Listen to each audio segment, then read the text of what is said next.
ቆየሁ አይደል? ቆየሽ እኮ ሂሳብ ከሪው እንጠበቅ። ሂሳብ እኮ እሷ ከፈለችው እኮ ማለት ማነች? 2 ሚሊዮን ብሩ። ኧረ ትንሽ ነው እንዴ?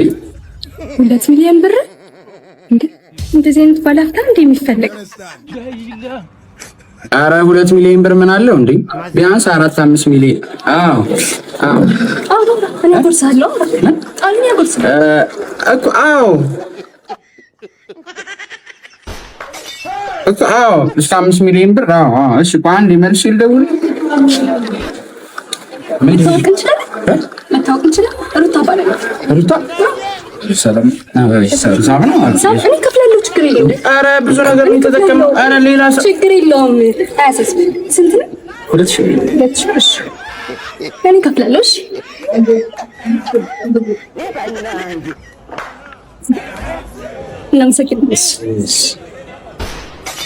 ለምን ሂሳብ ከፈልሽ?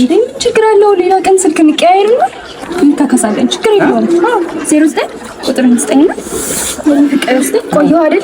ቆየሽ እኮ ሂሳብ ከሪው እንጠበቅ። ሂሳብ እኮ እሷ ከፈለችው እኮ ማለት ማነች? እሷ ባለቤቴ ነች፣ የልጄ እናት ባለቤቴ። ሂሳቡን ከፈለችው እሷ። ሰላም ላይ በጣም ደግ ሰው ናት። በስመ አብ አላውቃትም። በዚህ እሺ በቃ ቴንኪው። እግዚአብሔር ይስጥልኝ።